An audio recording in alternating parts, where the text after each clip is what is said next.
The square is already prepared when you arrive. The scaffold stands where it always does, its timbers darkened by years of weather and use. The surface bears marks that never quite disappear, no matter how often it is scraped and washed. You know where to step without looking. You know which boards creak and which hold firm. The tools are laid out in the same order they always are. Rope coiled neatly, blade wrapped and secured. Everything is where it should be. At this hour, the town is only beginning to gather. A few figures stand at the edges of the square, talking quietly. Guards wait nearby, resting their weight against spears. The condemned has not yet been brought out. This moment, before the crowd fully forms, is the easiest part of the day. Once people arrive in numbers, the square changes. Noise builds. Expectation settles in. Eyes begin to follow your movements. Precision starts to matter in a way that goes beyond the act itself. You are not thinking about the crime. You are not thinking about the person who will be brought forward. You are thinking about alignment, about footing, about distance, about the condition of the blade. This is how the work is done properly. When the condemned is led into the square, conversation fades unevenly. Chains scrape against stone. The priest walks beside him, murmuring words that few people are listening to. Some in the crowd crane forward, others look away. You take note of the body without expression. Height, build, how the shoulders sit, how the weight shifts from foot to foot. These details matter. They will determine how the body responds when it is positioned. The sentence is read aloud. It is formal, deliberate, and brief. No explanation is offered. None is required. The town understands the ritual well enough. When the reading ends, attention moves to you. This is always the moment that matters most. A clean execution is expected, not celebrated, but approved of. The law prefers efficiency. So does the crowd. One strike, one movement, a visible end. Failure lingers. You guide the condemned into position. Restraints are checked. The block is set squarely. You adjust your stance without haste. Rushing serves no one. The square is quiet now. Quiet in a way that feels held rather than empty. You unwrap the blade. The first strike does not land where it should. Bone resists more than expected. The edge glances, biting into muscle instead. The sound is wrong. Heavier. Wetter. The body reacts instantly, restrained only by hands that tighten too late. The crowd understands what has happened before you move again. Noise breaks unevenly. Some shout for speed, others turn away. A few step back at once, as if distance might correct what they have just seen. You do not look at the face. You adjust your footing. You bring the blade back into line. You strike again with more force and less margin for error. This time, the movement completes the task. The square exhales. What remains is dealt with quickly. Guards move in. The priest speaks again, briefly. The body is removed according to instruction. Blood darkens the wood beneath the block. You note where it has soaked in. It will need attention. The crowd disperses in fragments. Some people leave immediately, unsettled. Others linger, talking in low voices about what they witnessed. Vendors begin to reopen stalls. The noise of the square returns gradually, unevenly, as though nothing out of the ordinary has occurred. You remain. The work is not finished until the square is restored. You scrape the block clean. You wipe down the tools. You wrap the blade again. Each movement is deliberate. Fatigue settles into your arms now that the tension has passed. No one thanks you. No one speaks to you. By the time ordinary business resumes, you are already leaving the square, moving back toward the edge of town where your house stands apart from the others. This is not unusual. This is the role. To understand why this scene exists at all, it helps to understand how justice works in the world you live in. Medieval towns are not built to hold people for long periods. There are cells beneath town halls and towers near the gates, but they are meant for waiting, not for living. Food is scarce. Space is limited. Keeping large numbers of prisoners alive for years is costly and dangerous. Order depends on resolution. Punishment, therefore, is designed to be swift and visible. A sentence spoken in private carries little weight. A sentence carried out in public does more than remove an offender. It reminds everyone watching that the law is present, that it acts, and that it cannot be ignored. This is why executions take place in squares and fields just beyond the walls. This is why the scaffold is permanent. This is why children are allowed to watch. Violence is not hidden because it is shameful. It is displayed because it is instructive. The town does not gather to indulge cruelty. It gathers to witness authority made real. The crowd is part of the process. Their attention completes the act. For this system to function, someone must be willing to perform its final task. That responsibility does not rotate. It cannot be shared. The town requires consistency. It requires someone whose presence signals that judgment will be carried through without hesitation. This is why there is only one executioner. And this is why becoming one is rarely a matter of choice. In many towns, the role is inherited. Sons grow up watching fathers perform punishments long before they understand what they are seeing. The work is absorbed gradually as routine rather than shock. Municipal records repeat the same family names across decades, sometimes centuries. Where inheritance is not possible, appointment fills the gap. When an executioner dies, flees, or is removed, the council selects a replacement. The choice often falls on someone already on the margins of town life. A man with little standing, few allies, and limited ability to refuse. Once the role is accepted, leaving it becomes difficult. The law depends on continuity. A town without an executioner is a town whose authority is incomplete. Refusal invites pressure. Departure invites pursuit.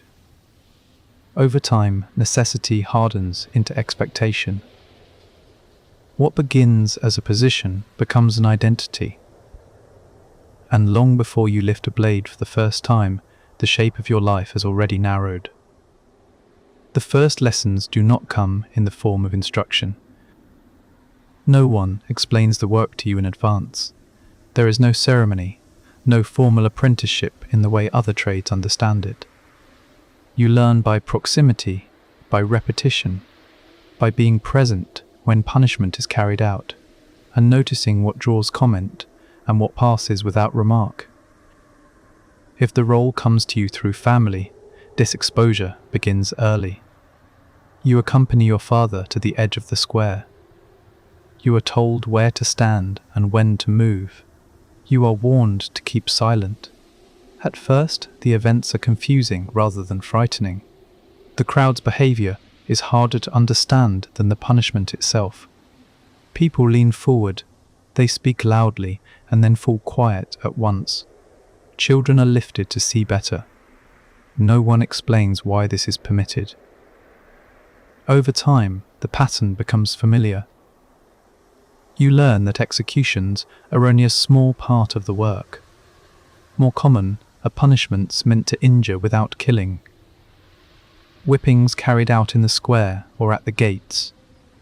Brandings performed quickly, with iron heated just long enough to leave a permanent mark. Amputations ordered for theft or repeated offence, where the goal is survival rather than death. These are the tasks you are first allowed to assist with. You hold a prisoner steady while the sentence is read. You carry equipment from storage. You learn how bodies respond to pain without being told to watch. The knowledge arrives on its own. If you were appointed rather than born into the role, the learning is faster and less forgiving. You are brought to executions because the town requires continuity. There is little concern for how you feel about what you see. The expectation is that you will adapt. You do. The town begins to recognize you before you recognize yourself in the role. People watch you more closely. Your movements are noted. Your presence near the scaffold becomes expected. Mistakes at this stage are tolerated only briefly. A poorly tied restraint. An iron left too long in the fire. A hesitation that draws comment.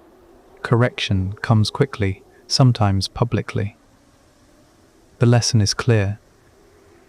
Precision matters more than intention. Your first execution is not announced as such. You are told only that you will assist more closely this time. You stand nearer than before. You handle the tools under supervision. The crowd's attention settles differently. You feel it before you understand why. The condemned is positioned. The sentence is read. The moment stretches. When the strike comes, it is not yours. What you notice instead are the details you had not expected. The resistance of bone. The sound. The way the body reacts even after the task is complete. None of this is explained afterward. There is no discussion of how you should feel. In fact, you are unsure if you feel anything at all. Afterward, you help clean the square. Blood is scraped from wood. Tools are wiped and stored. The crowd disperses. Merchants return to their stalls. The town resumes its shape. You go home knowing that nothing has changed, and that something has. From that point on, the work expands steadily. You are trusted with more responsibility. You prepare tools alone. You are sent to handle punishments without direct supervision. Whippings become routine. Branding less remarkable. Executions arrive irregularly, but preparation is constant. You sharpen blades even when no sentence is pending. You check ropes after storms. You repair the scaffold when weather loosens joints and pegs. Waiting becomes part of the discipline. Prisoners are held for weeks or months. Sentences are delayed. Appeals are considered. Confessions are sought. You pass the holding cells and hear voices through stone. Some prisoners call out when they hear footsteps. Others fall silent at once. You do not engage. The law has not finished with them yet. As your role becomes established, your place in the town narrows. You are no longer mistaken for anything else. Children learn your name early. Adults adjust their behavior without being asked. Invitations do not come. Conversations end when you approach. Marriage becomes complicated. Families weigh association carefully.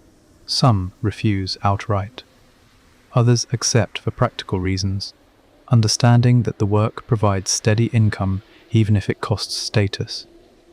In many towns, executioner families marry among themselves or align with other marginal trades. These arrangements are negotiated quietly. You learn to live within limits that are never formally stated. Religion remains present, but unresolved. You attend church when permitted. You kneel and stand with the others. You hear sermons that speak of order, obedience, and divine justice. The priest does not address your role directly. Confession is allowed, but guidance remains general. The question of what your work means for your soul is never fully answered. You are told that the law is righteous. You are told that punishment maintains order. You are not told how this applies to you personally. This ambiguity becomes familiar. Years pass in this manner. The work becomes routine. The reactions of the crowd become predictable. You learn to anticipate disappointment as well as approval. A clean execution is noted briefly. A failed one is remembered. Your body adapts.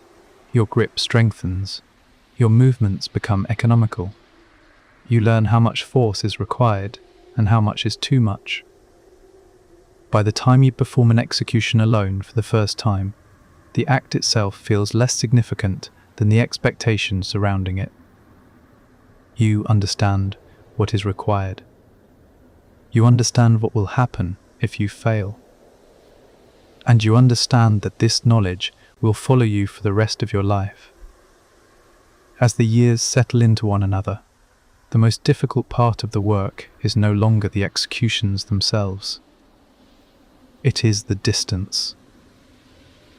The town depends on you with a consistency that never softens into familiarity. People know where to find you when punishment is required. They know which road leads to your house. They know that you will appear when summoned and that the sentence will be carried out as ordered. Beyond that, you remain deliberately separate. You feel this separation most clearly in ordinary moments. In the market, people leave space around you even when the square is crowded. They shift their baskets to the other side of their bodies. They pause conversations as you pass, then resume them once you are gone. These movements are not dramatic. They are small, practiced, and unremarkable to everyone except you. You are rarely insulted openly. Open hostility would require engagement, and engagement is avoided. Instead, there is a persistent absence. Invitations are not extended. Requests for help do not come. When disputes arise between neighbours, you are never asked to mediate. The town makes use of you only in the one capacity it requires. At taverns, if you are permitted to enter at all, seating is understood without discussion. In some places, a separate bench is kept near the wall. In others, a cup is set aside for your use alone. No one explains this arrangement. It exists because it has always existed. Money passes between hands carefully. Change is placed on counters rather than in palms. These gestures are subtle enough that they can be denied if mentioned. They are never mentioned. The distance extends to your household. Your wife, if you have one, learns quickly how to move through the town without drawing attention. She shops at the same stalls, attends the same services when allowed, and speaks little of your work. Some people address her politely. Others avoid her entirely. The association is never forgotten. Children feel this most sharply. They are watched more closely than others. Fights are remembered longer.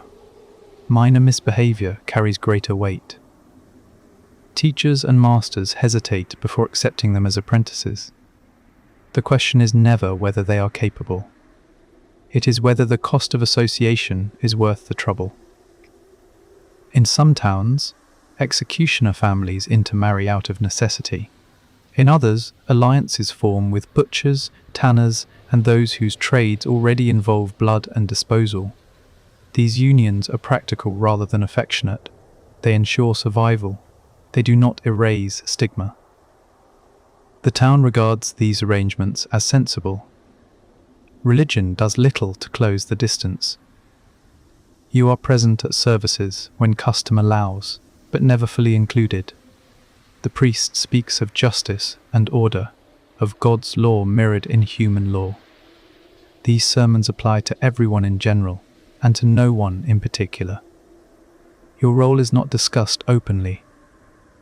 Confession is permitted, but it offers little clarity. You speak of your duties because they occupy your life. The response is measured and careful.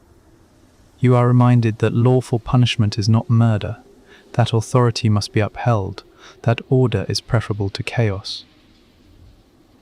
These statements describe the system. They do not resolve the question of where you stand within it.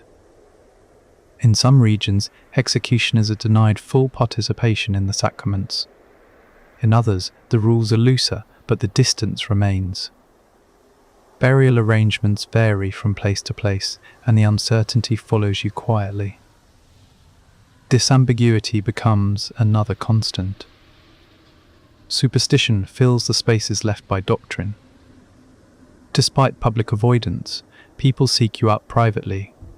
They come after dark or at the edge of fields.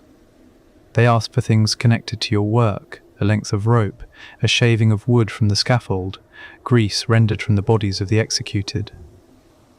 These objects are believed to cure illness, ease childbirth, or ward off misfortune. Payment is offered discreetly. The exchange is brief. By morning, the distance returns. The same hands that will not greet you openly will accept these items without hesitation. You do not comment on the contradiction. The brutality of the role is not confined to moments of violence. It lies in repetition. Days pass without incident, and then several executions arrive in quick succession. Crime follows hardship. Poor harvests, unpaid soldiers, disease, and displacement fill the court records.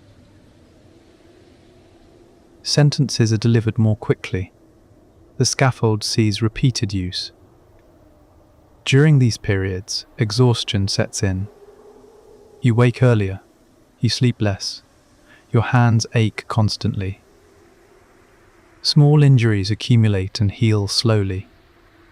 The crowd's appetite changes as well. Some attend out of fear, others out of habit.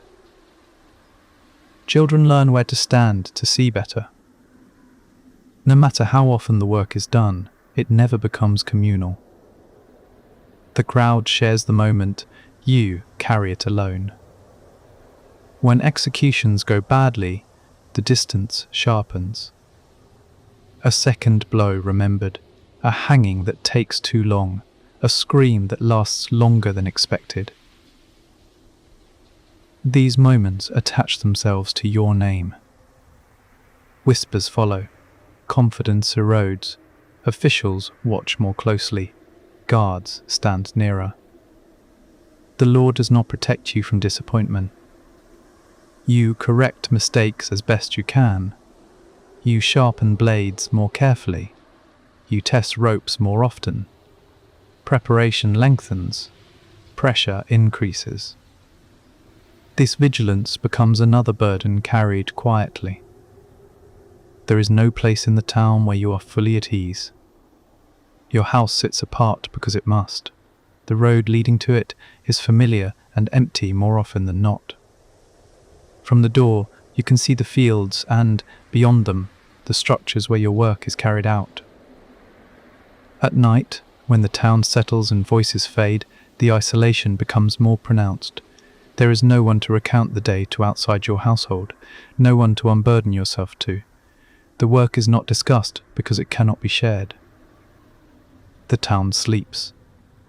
You remain awake longer than most. This is the brutal reality of the role. Not the executions alone, but the life that surrounds them, the narrowing of relationships, the steady removal from ordinary human exchange. The knowledge that you are essential to the town's order and excluded by the same necessity. The law requires you. Society keeps its distance. And the longer you remain in this position, the more permanent that distance becomes. Executions are not isolated events. They are built into the calendar of the town, anticipated and discussed long before the scaffold is used. Notices are posted. Word travels quickly through taverns, workshops, and fields. People plan their days around them. Merchants time their arrival. Parents decide whether to bring children or leave them behind. On execution days, the town gathers earlier than usual. The square fills in stages. Those closest to the scaffold arrive first, claiming positions that offer a clear view. Others stand farther back, content to listen rather than see. The sound of voices rises and falls unevenly as the crowd grows. You arrive before most of them. This is expected. Your presence marks the seriousness of the occasion. Guards watch the edges of the square more closely. The scaffold is inspected again, even if nothing has changed since the last execution. As people gather, the atmosphere shifts. There is anticipation, but it is not uniform. Some attend out of fear, reminded of what the law can do. Others attend out of habit, having seen executions since childhood. A few attend out of curiosity or excitement, drawn by the promise of something different from ordinary life. The town tolerates all of these motives. The condemned is brought forward when the square is full enough. Chains scrape against stone. The guards move deliberately, clearing a narrow path. The priest walks alongside, speaking words meant for the condemned rather than the crowd. You watch how the body moves.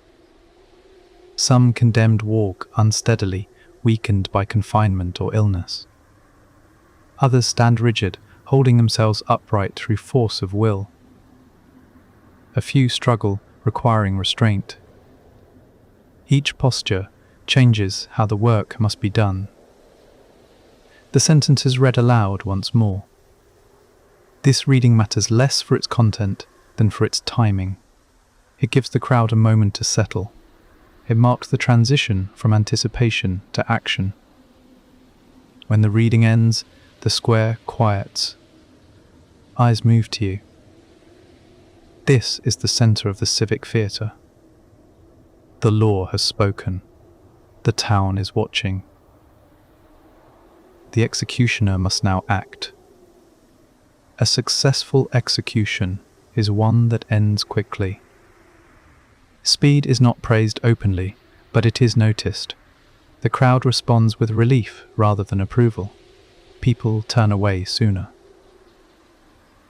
Conversation resumes more easily. The memory fades. Failure behaves differently. A blade that glances.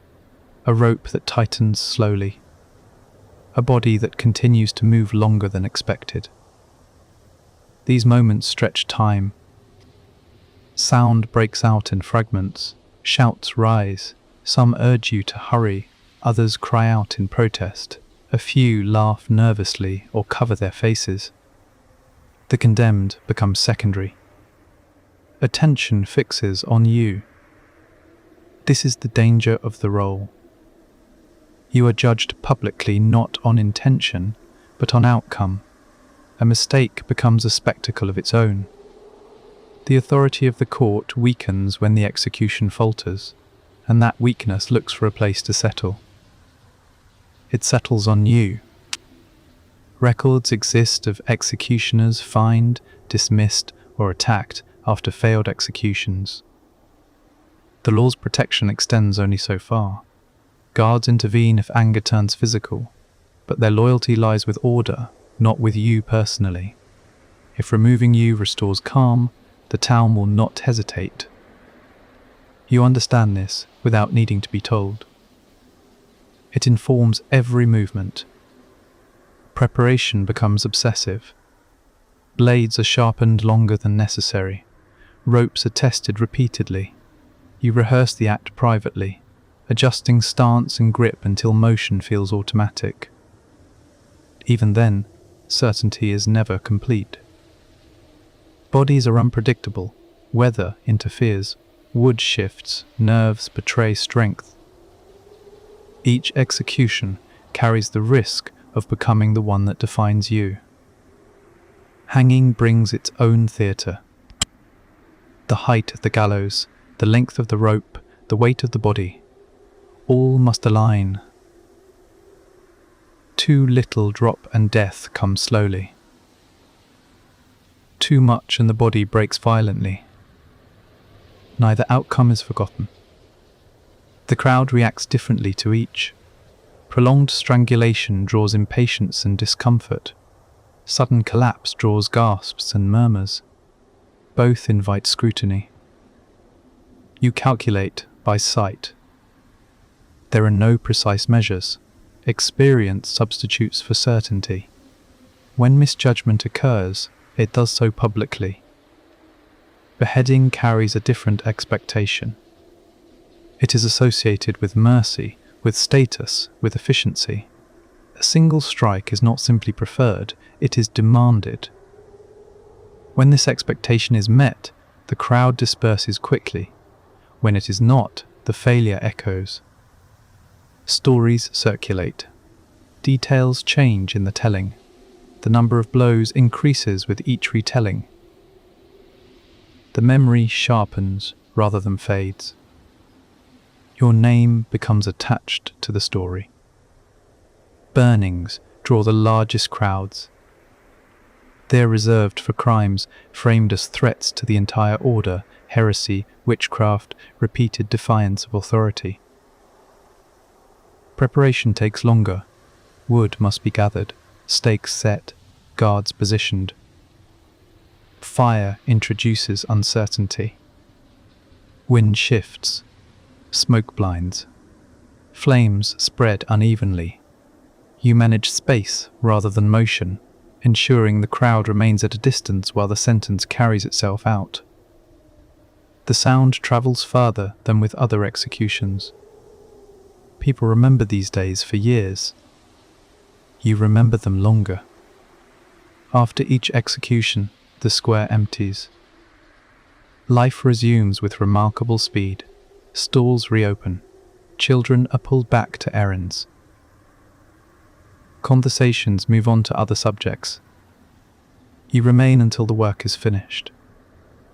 Blood is removed as thoroughly as possible. Equipment is stored. Structures are left ready for the next occasion. By the time the town has absorbed the event, you are already gone. This is how the civic theatre functions. The town gathers, the law speaks, the executioner acts, the crowd disperses. Only one of these roles does not end when the square empties.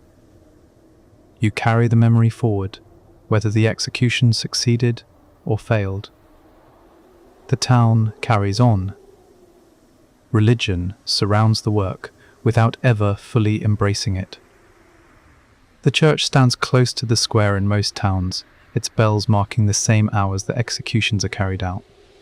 On punishment days, prayers are spoken publicly before the sentence is completed. A priest attends the condemned, offering confession and last rites. The ritual is orderly and familiar, performed as it has been for generations. Your place within this structure is less certain. You attend services when custom allows. You kneel and stand with the others. You recite the same prayers. The space around you does not close. In some towns, a seat is assigned apart from the main body of the congregation. In others, you are expected to remain near the entrance or stand at the back. No explanation is given. None is required. Sermons speak often of justice. They describe divine law mirrored in human law, punishment as a necessary correction, and order as a moral good. These ideas support the system that gives you your work. They do not resolve the question of how that work is accounted for spiritually. Confession offers little clarity. You speak of your duties because they occupy your life. the response is careful and restrained. You are reminded that lawful punishment is not murder, that obedience to authority is virtuous, that chaos is worse than cruelty. These answers describe the structure of the world. They do not tell you where you stand within it. This ambiguity becomes another constant. Burial practices make this uncertainty visible. In some regions, executioners and their families are denied burial in consecrated ground. In others, exceptions are made quietly, without public notice. A priest's disposition matters. Local custom matters. The decision is rarely discussed openly. You are aware of this even while alive. The knowledge follows you through ordinary days. It shapes how you think about the future without offering resolution. Alongside official doctrine, superstition thrives. The same people who avoid you publicly approach you in private. They come after dark or at the edge of fields, choosing moments when they will not be seen. Their requests are specific. They ask for fragments connected to your work. A length of rope used in a hanging, a splinter taken from the scaffold, grease rendered from the bodies of the executed. These objects are believed to carry power, to cure illness, ease childbirth, protect against misfortune, or bring luck. Payment is offered discreetly. You understand the contradiction. Publicly, you are unclean. Privately, you are useful. These beliefs are not marginal. They persist across regions and classes. Learned men dismiss them in writing, even as they seek the same objects in secret. Clergy condemn superstition from the pulpit while tolerating it quietly when it serves local needs. You are positioned at the center of this hypocrisy. You neither endorse nor challenge it. Comment would serve no purpose. The exchange exists because it is convenient for everyone involved. Religion, superstition, and law intersect most clearly on execution days. Prayers are spoken, rituals observed, objects gathered afterward. The town moves seamlessly between doctrine and belief without acknowledging the shift. You facilitate all of it, yet you belong fully to none of it. This exclusion deepens with time. As years pass, you notice that fewer people attempt to reconcile your role with their faith. The question becomes uncomfortable. It is easier to leave it unanswered. You learn to live with that silence. It is quieter than accusation. Faith offers structure, not comfort. It explains why the system exists. It does not explain how the person carrying it out is meant to be absorbed back into ordinary moral life. That gap remains. And into that gap settle routine, isolation, and resignation. Family does not soften the role, it deepens it. If you marry, the decision is never only yours. Families weigh the arrangement carefully, calculating what your name will bring with it. Some refuse outright, others accept with conditions, understanding that the work provides steady income but carries permanent consequence. Your wife enters the town already marked. She learns quickly which houses welcome her and which do not. She notices the pauses in conversation when she approaches, the way eyes follow her movements, the careful politeness that keeps distance intact. Her association with you is never forgotten, even when your work is not mentioned. Domestic life becomes inward. Friendships are few, visitors rare, even celebrations are restrained. Feasts and weddings take place elsewhere, beyond the edge of your household's reach. The town does not forbid your participation, it simply does not invite it. Children inherit this distance before they understand it. They grow up aware that their name carries weight. Other children are warned to keep their distance. Small disputes escalate quickly when they are involved. Teachers watch them more closely. Masters hesitate before accepting them as apprentices. Ability matters less than association. You see opportunities narrow long before your children do. Trades that require trust close their doors quietly. Positions that depend on reputation remain out of reach.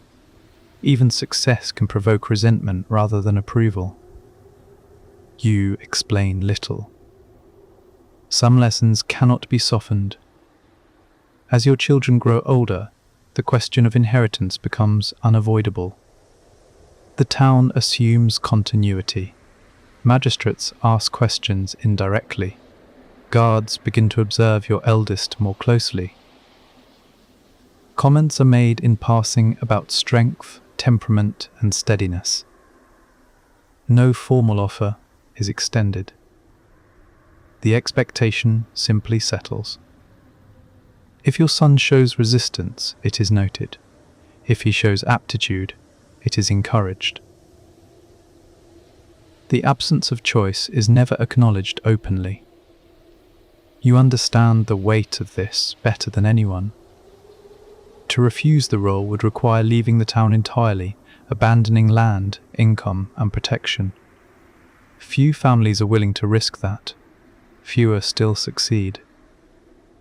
Teaching your successor does not resemble instruction.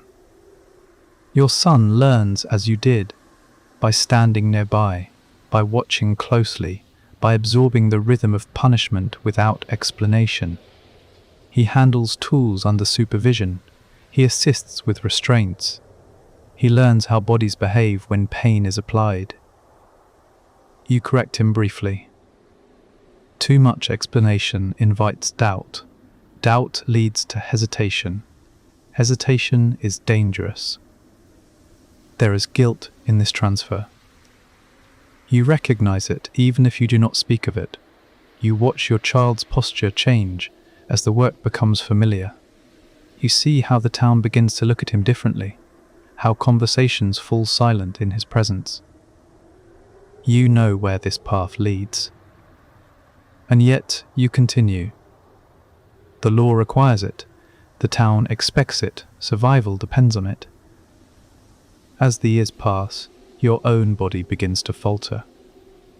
Hands stiffen in the cold. Strength recedes gradually. Recovery takes longer after executions that demand force and precision. Small tremors appear when you are overtired. You compensate quietly. Preparation takes longer. Movements become more economical. You rely more heavily on routine. Mistakes are less easily forgiven now. The town notices changes before you do. Officials watch more closely. Guards stand nearer during executions. Confidence erodes with each visible strain. Eventually, responsibility shifts. Your son takes a more central role. You remain present, supervising, advising when necessary. The crowd's attention adjusts without comment. The transition is gradual and administrative. Your name appears less often in records. Payments are redirected, duties narrow. You continue to live where you always have. The gallows remain visible from your door. Stepping back does not bring relief. Without daily preparation, time loses structure. You wake early out of habit. You listen for messengers who no longer come.